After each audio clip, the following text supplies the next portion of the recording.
Cumprimento os irmãos com a paz do Senhor. Cumprimento os irmãos com a paz do Senhor. Quem está muito feliz essa noite? Então encontre uma pessoa bonita do seu lado e dê um sorriso para ela. Se não tiver ninguém bonito aí, pode olhar para mim aqui, ok? Louva a Deus por mais essa grande festa dos Gideões Missionários da Última Hora. Um espetáculo de Deus na terra. O pastor Alisson estava falando aqui e eu estava pensando em quem é que ele está falando. E ele me surpreendeu. Muito obrigado, pastor Alisson. Eu te agradeço. Muito obrigado. Muito obrigado. Você e o Marco Aurélio são pessoas tão singelas. Eu estava vendo aqui o Marco chorar. Eu me lembrei que quando eu estava nos Estados Unidos, na cidade de Lowell, eu fiquei na casa dele uma semana. Foi uma semana de luta e de dor. E ele não me desamparava. Ele entregava pizza. E ele dizia: será que Deus tem algo na minha vida? Eu disse: quem viver verá onde Deus vai te colocar. E para mostrar que Deus é Deus, ele está aqui hoje na frente desse trabalho. É o assessor internacional do pastor Cizino, dos Gideões Missionários da Última Hora. Lucas, capítulo de número 7, versículo de número 12. Deus é fiel. Eu creio num Cristo que é vencedor. Se você crê nesse Cristo, abre o seu diafragma e grite, mas grite com vontade, com fé, e dê a Ele um belo glória a Deus, porque Ele merece. Lucas 7, versículo 12. E quando chegou perto da porta da cidade, eis que levavam um defunto, filho único de sua mãe, que era viúva, e com ela ia uma grande multidão da cidade. E vendo-a, o Senhor moveu-se de íntima compaixão por ela e disse-lhe: não chores. E chegando-se, tocou o esquife, e os que levavam pararam e disse: jovem, eu te digo, levanta-te. E o defunto assentou-se, começou a falar e entregou a sua mãe. E de todos se apoderou o temor, e glorificavam a Deus, dizendo: um grande profeta se levantou entre nós, e Deus visitou o seu povo. A igreja diz amém? Feche a Bíblia, coloque na cadeira, pegue na mão da pessoa mais perfumada do seu lado e aperta com vontade, com carinho, até eles falarem aleluia. Pentecostal que não faz barulho está com defeito de fabricação, não é? Oremos. Pai, uma vez mais nós te glorificamos. Uma vez mais nós entendemos que daqui a alguns momentos este lugar ficará pequeno para o tamanho da avalanche da glória que o Senhor vai derramar sobre este lugar. Senhor, abre as comportas do céu e mande aqui para baixo uma comitiva de anjos. E estes anjos desçam trazendo brasas de fogo nas mãos e comecem a esparramar estas brasas entre nós. E onde houver um crente batizado com o Espírito Santo, pega ele nesta hora, meu Deus, e engrandece esse lugar e mostra que o Senhor nunca mudou. Em nome de Jesus, amém, amém. E a igreja diz amém, tomando seu assento, gritando, porque Jesus é maravilhoso. Glória a Deus. Eu não vou me delongar muito, não sou o pregador da noite, mas eu não posso desonrar a oportunidade que me foi dada. Lucas capítulo 7. Jesus Cristo, capítulos antes, havia deixado a pequena cidade de Nazaré e havia se mudado para a marítima cidade de Cafarnaum. Morando à beira-mar, o seu ministério começava a crescer e a brilhar e a chamar a atenção de todas as pessoas. De repente ele recebe uma incumbência um pouco maior. A cruzada não é em Naim, é na cidade posterior que está à frente. Mas ele, com a sua pequena comitiva, resolve sangrar o caminho de Naim. E para surpresa da cidade, para surpresa dos moradores da cidade, que estavam todos chorosos, angustiados, porque o filho único de uma viúva havia morrido. E o filho único desta viúva estava dentro de um esquife, dentro de um caixão. E a multidão saía agora do centro de Naim para o lugar do lado de fora, porque os mortos não eram sepultados na cidade. Havia um lugar especial para as coisas impuras. A cidade vai sendo esvaziada porque a mulher era conhecida pela sua dor de ter perdido o marido, e agora parece que a maldição não acaba nunca, porque cai sobre ela o desagravo de perder o único filho que tinha. A cidade toda vai acompanhando a mulher nas lágrimas. Numa distância de 10 metros do caixão vai o sumo sacerdote. Quem vai a uma distância de 10 metros? Não ouvi? Pode falar um pouquinho mais alto? 1, 2, 3. O sumo sacerdote, ele ia a essa distância porque ele era puro demais para tocar em coisa morta. Então ele não estava ali por paixão à família, não estava ali por respeito às pessoas, ele estava ali para oficializar o seu culto, porque ele era pago para isso. Só que ele não chegava próximo ao caixão, ele ia uma distância acompanhando. A cidade está ficando vazia. E para surpresa de todos, enquanto uma caravana carregando a morte vem chorosa, e todos vestidos de negro, do centro da cidade para fora, do lado de fora para dentro, vem uma outra caravana, a caravana da vida.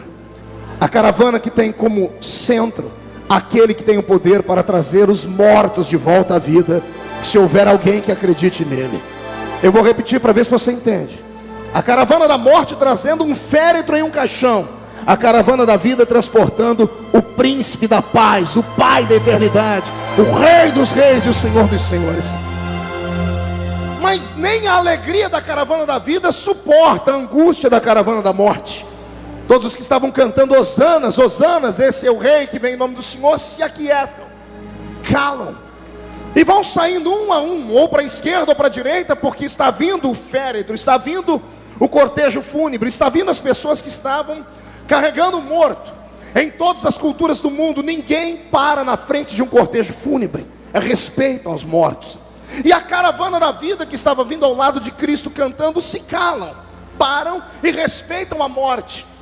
Ainda bem que havia um entre eles que não respeitou a morte, porque enquanto a caravana se divide para a esquerda, para a direita, no centro, na frente do caixão, na frente da turba, fica o meu Jesus. Imóvel estava, imóvel ele ficou. As pessoas estão murmurando porque ele ainda não era tão conhecido, e há um sumo sacerdote irado dizendo: eu ainda tenho o ofício das 3, eu ainda tenho o ofício das 6 dentro do santuário, tirem esse maluco daí da frente. Só que ninguém tem coragem de abrir a boca para falar com esse homem, porque embora ele não seja conhecido, o olhar dele transmitia temor, a presença dele transmitia temor.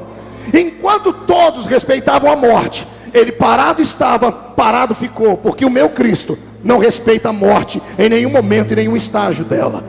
Talvez seja por isso que ele te trouxe aqui nessa tarde, para que nesse intervalo, antes da mensagem oficial, você já estivesse preparado, porque esta noite é uma daquelas noites únicas, onde tudo que está morto corre o risco de ressuscitar. Eu vou repetir: onde tudo que já está a caminho do cemitério, onde tudo que está livre da esperança ou longe dela, pode ter um choque com o encontro da vida. E eu profetizo: se houver alguém entre nós, ainda que todos disseram, morreu o ministério, morreu a chamada, morreu a família, morreu os sonhos, pode até ter morrido, mas ninguém sepulta, porque o meu Cristo para a caravana da morte e profetiza a vida sobre o seu coração. E se tem alguém que concorda comigo, solta um grito para acordar a cidade toda. Desculpe, eu ainda estou vendo gente que não entrou no culto, já entraram no templo, mas não entrou no culto. Levante a mão direita, por favor, chacoalhe ela. Coloque no ombro de alguém do seu lado, com carinho e respeito. Tem gente que nem para me obedecer presta, racinha ruim. Agarrou o ombro do irmão, chacoalhe ele, até ele ficar irritado. Irrita ele, irrita ela, diga: Deus, grite: Deus está dizendo que aquele que crê nele, ainda que esteja morto, viverá.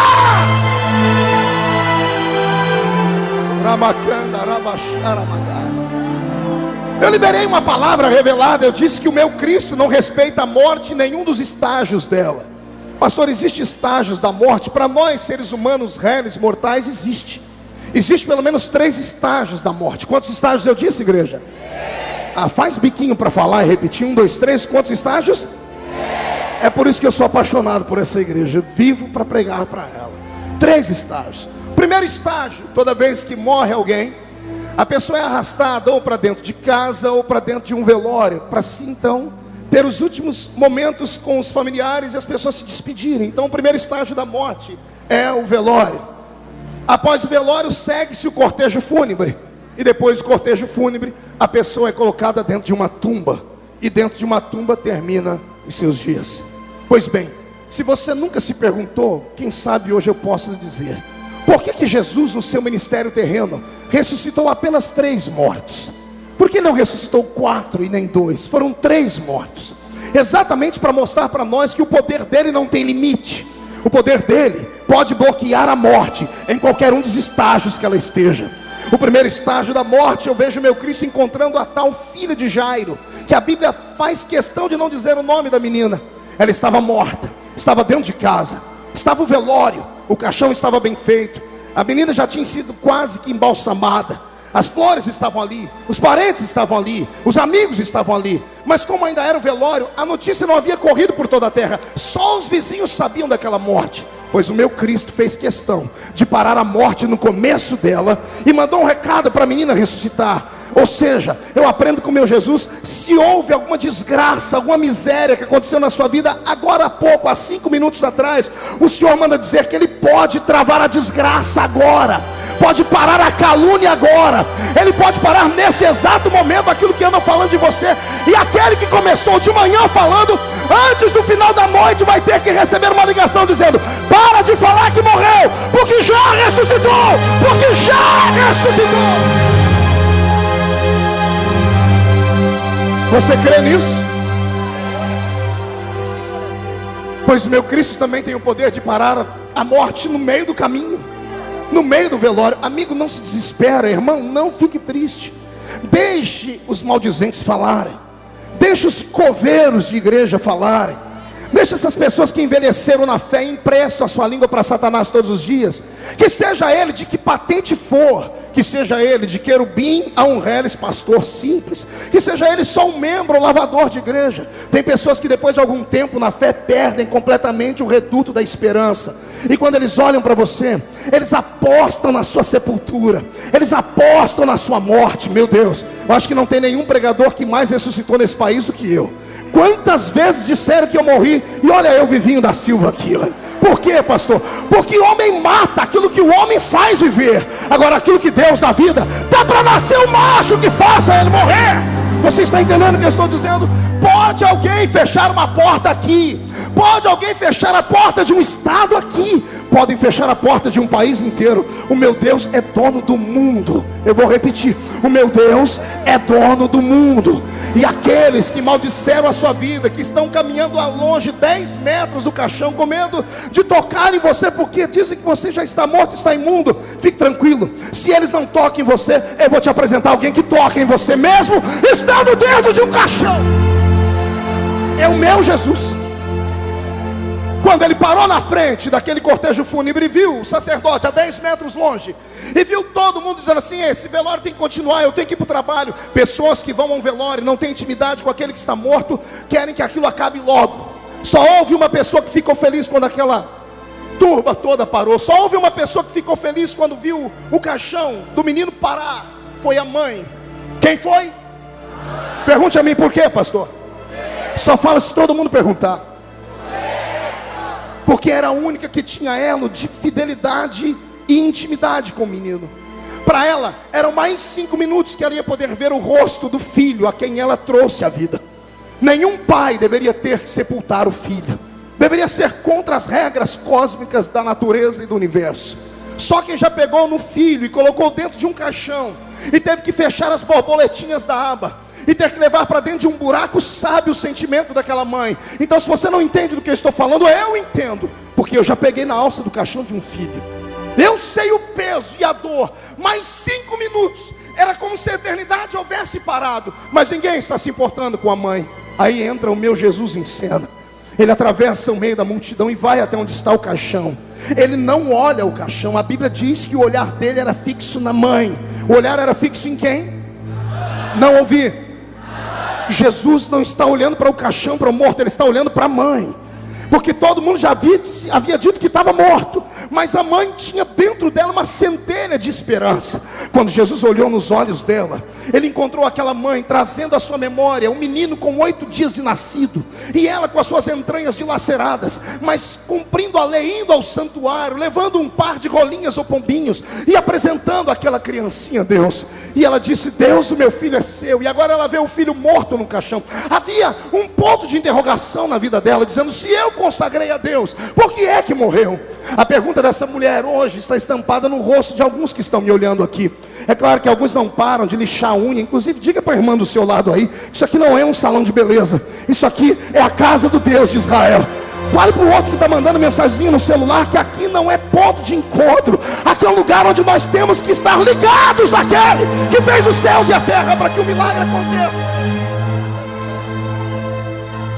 Quando Jesus leu o coração daquela mulher e viu ela chorando, ele liberou uma palavra que só Deus pode liberar na hora da morte. Escute, é a única palavra que só Deus, pastor Carvalho Júnior, pode liberar na hora da morte. Ele olhou para a mãe chorando e disse: não chores. Eu vou repetir. Só Deus pode falar para alguém que viu alguém morrer, dizer: não chores.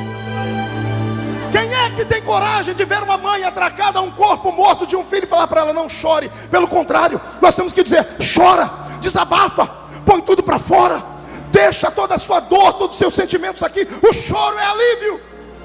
Então o que para todo mundo era normal era ela chorar.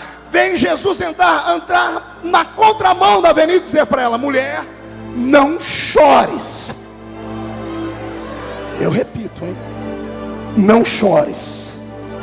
Quando tudo diz que não, a sua voz me encoraja a prosseguir. Ouça a voz de Jesus dizendo: não chores, porque o que você está vendo é apenas um fato, é apenas uma vírgula, não é o ponto final ainda.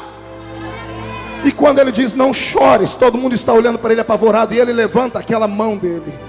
Ô mão abençoada, eu senti o vento dela passar entre nós aqui. Eu vou repetir, eu estou dizendo que a mão dele já está levantada, erguida, e vai tocar a sua vida nessa noite.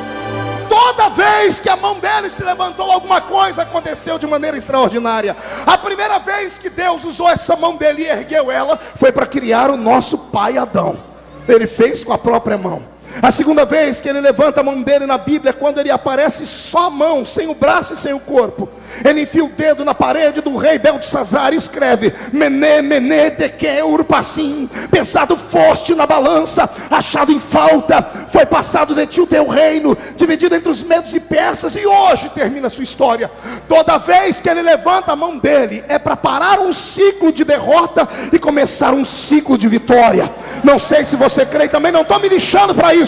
Eu sei que ele me diz que a mão dele se levantou para mudar a sua história nessa noite. Há um divisor de águas acontecendo nesse lugar nesta noite. O que estava morto vai ressuscitar. Quando ele levanta a mão, ele toca aonde, igreja? Quem se lembra do texto? A Bíblia diz que Jesus tocou cá para nós. Eu tenho pena do que Lucas escreveu, porque Lucas era médico e conhecia a cultura judaica, sendo grego. E ele sabia que nenhum judeu tocava em nada que era morto. Na verdade, ele quis deixar Jesus um pouco mais santo do que ele era. Se eu conheço meu Jesus, atrevido do jeito que era, ele foi logo botar a mão no peito do defunto. Porque esquife é de madeira, e madeira não precisa de ressurreição. Flores não precisam de ressurreição. O véu que estava sobre ele não precisava de ressurreição. O que precisava de ressurreição era o corpo dele, que estava endurecido, estava roxo, o sangue estava coagulado, a pupila dos olhos estava estourada, a mucosa da boca estava seca, a língua estava enrolada para dentro. Boa parte de tudo que estava dentro dele foi arrancado, e ele havia sido embalsamado, costurado e embrulhado num pano igualzinho Lázaro. Era esse corpo que precisava de ressurreição. E pense num Cristo que, quando dá uma ordem, aquele que tem juízo obedece. É o meu Cristo. É esse que você está sentindo a presença dele aqui. Não é que ele põe a mão no peito do defunto, sem as vísceras, pupila estourada, língua enrolada, sangue coagulado, corpo endurecido e roxo, e ele diz: morto, moço, levanta-te.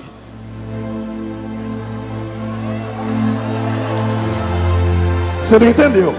Eu estou dizendo que ele pegou um corpo podre, ele pegou um corpo sem vísceras, cheio de especiarias para embalsamar, ele pegou um corpo embrulhado numa túnica, ele pegou um corpo que estava roxo, sem mucosa na boca, sangue coagulado, e a sua visão estourada, a pupila dilacerada, e ele diz a ele: levanta. E a morte é obrigada a, no milésimo de segundo, ou muito mais rápido do que no fechar de olhos, que são 7 milésimos de um segundo, reconstruir tudo aquilo que ela havia destruído. E eu quero que você me acompanhe os passos. Quando ele diz levanta-te, a voz dele entra no ouvido do defunto, e a voz dele aquece o corpo dele numa velocidade, num grau tão forte que faz o sangue inteiro coagulado se derreter. Quando o sangue dele se derrete, vira líquido e começa a inchar todas as veias que estavam murchas. Quando chega na parte do corpo que estava tudo arrancado, eu não sei como, eu sei que a morte foi obrigada a devolver tudo aquilo que tinha sido arrancado. Nasceu o coração novo, nasceu o pulmão novo, nasceu o fígado, nasceu o bofe, nasceu o intestino grosso, nasceu o intestino delgado. E se você não crê, o problema é seu, Tomé. O meu Cristo pode. Ele deixou escrito na palavra: operando eu, quem pode me impedir?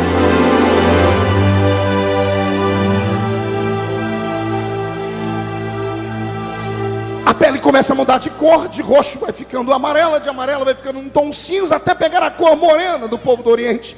A sua pupila que estava trincada e quebrada volta a viver. A sua língua enrolada se desenrola e a mucosa começa a ficar úmida dentro da sua boca. Tudo que não tinha é reconstruído, e o moço senta. Detalhe, as pessoas estavam segurando o caixão. Eu não sei como é que não soltaram o caixão no chão, porque quando o defunto senta no caixão, tem gente que deve estar correndo até hoje daquele milagre lá. É o que vai acontecer mais ou menos na sua vida depois de hoje. Todo mundo apostou na falência da sua história. Todo mundo disse que a sua chamada não ia acontecer. Todo mundo falou que a sua música não ia explodir, que o seu ministério não ia acontecer. E olha o que vai acontecer nessa noite. Quando estiverem te levando para o cemitério dos sonhos, no meio do caminho, o meu Cristo vai se colocar de pé e vai dizer: levanta-te, porque o seu sonho vai ser uma realidade. E se alguém crê no que eu estou dizendo, solta um grito para ver se o irmão do seu lado reage. Fica de pé comigo.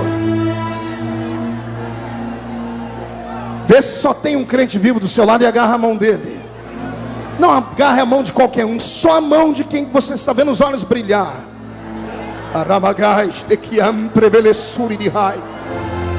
Cada pregador tem que ministrar na área em que foi chamado. Eu ministro mensagens que colocam o homem de pé, porque eu vivo isso todos os dias. Eu vivo ataques todos os dias. E todos os dias o diabo tem sempre dois trabalhos. O primeiro é se levantar contra mim, e o segundo é cair diante de mim. E eu sei que quem está aqui nessa noite tem a mesma vocação que a minha. Eu estava aqui falando e Deus falou comigo: você não está pregando para uma igreja só, você está pregando para líderes. Você está pregando para homens e mulheres que serão levantados na força de uma leoa parida. Eu estou pregando aqui para homens e mulheres que, se sonhassem onde vão chegar, não estariam me olhando com esse olho seco. Segura esse olho de sapo, parecendo que morreu no dia de enchente, essa boca travada, essa boca de aço, essa língua de ferro, esse queixo de concreto. É o desafio os pentecostais que estão passando pelo vale da sombra da morte a darem um grito, a darem um pulo para cima, a encher esse lugar de adoração. E termino aqui. Segurou a mão do irmão. Primeiro estágio, velório. Segundo estágio, cortejo fúnebre. Jesus já mostrou que ele para velório e para cortejo fúnebre. Amém, igreja? Olha para o seu irmão e diga: aperte o cinto para não cair. Porque agora ele faz o improvável. Ele vai para a porta de uma sepultura lacrada há 4 dias. Tem um defunto lá dentro em estado de deterioração. A família do defunto avisou ele: já está cheirando mal. E ele disse: não me interessa como está, eu vou provar que quem manda nessa jossa de vida sou eu. Eu vou provar que o homem ou a doença ou o diabo pode até matar, mas eu tenho poder para ressuscitar e reescrever a história.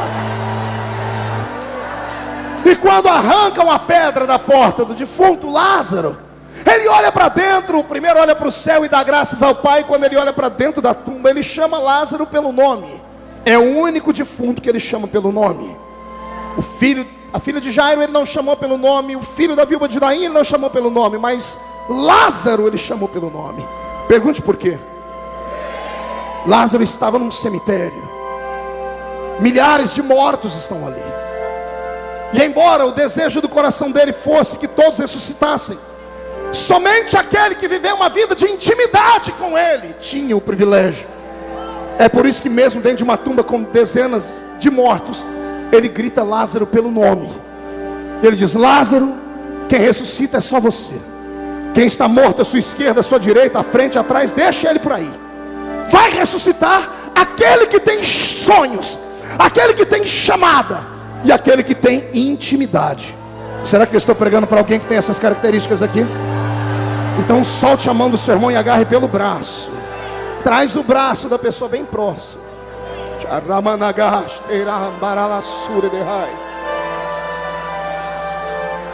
Gabriel Otávio está aí? Vem cá, filho. Toda vez que eu vejo esse moço me dá arrepio. Pergunte por quê. Eu gastei a metade do que eu ganhei em 2 anos na itinerância, cuidando da saúde desse menino. Pastor Newton, 2 anos do que eu ganhei na itinerância era para pagar os remédios desse menino. Tem alguns irmãos dos Estados Unidos aqui que lembram das campanhas que eu fiz lá. Você se lembra? O Alisson estava lá. E eu me lembro que um dia eu cheguei na casa dele, ele estava deitado nu, porque ele havia feito um monte de biópsia, as costas dele estavam cheias de tumores, as pernas não andavam, estava numa cadeira de rodas. E eu olhei para o céu e disse: Deus, hoje eu vou fazer uma oração que eu nunca fiz na vida. Eu mandei a família inteira sair do quarto. Eu pus as mãos nas costas dele e disse assim: Deus, ou cura ou mata, porque a gente não aguenta mais a dor e o sofrimento. A mãe gastou 10 anos de trabalho antecipado. A empresa antecipou 10 anos de trabalho para pagar a saúde dele. Na semana seguinte eu vim pregar no Rio Grande do Sul e encontrei uma casa de crente doido. Um crente que sobe monte, que ora em monte, que muitos pastores apedrejam eles. Eu creio nessa turma. Me deram um vidrinho de óleo que eles oraram 40 dias no meio do mato. Enterraram óleo e oraram. Eu peguei esse óleo, dentro desse óleo tinha uma coisa parecendo purpurina. Eu disse: o que é isso? Ele disse: pastor, aparece sair no óleo quando a gente ora. Eu falei: me dá estranho aqui. Eu cheguei na casa dele, virei ele de costas e falei: sai todo mundo aqui. Eu derramei esse óleo inteiro nele, eu ungi até os dedos do pé dele e disse: Deus, o Senhor é um Deus que trava a morte, que trava o assédio da morte. E olha o que Deus fez: curado, não tem cadeira de roda, está falando, está andando, está pregando. Eu não estou contando historinhas, eu estou dizendo que o meu Deus ressuscita. Ele ressuscita, Ele ressuscita, Ele ressuscita.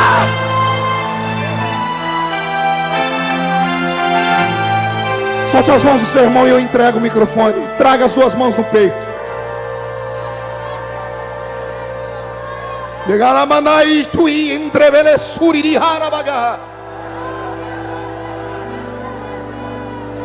Prepare água nos dei.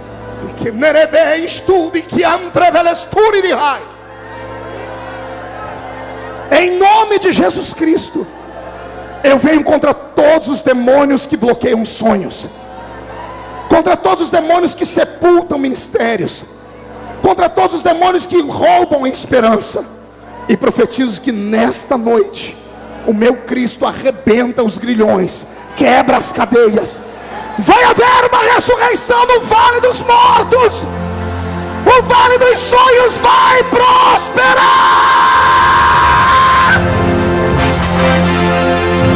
Você crê nisso? Tire a mão do peito, abra ela aqui em cima e diga comigo: todos os demônios que matam sonhos, que matam ministérios, que matam família, que matam chamada, trabalho, eu ordeno. Diga: não estou pedindo, eu estou ordenando. Para a palma da minha mão agora, fecha a sua mão. Eu vou contar até 3, povo de Deus. Você vai jogar no chão e pisar em cima, mas com força. 1.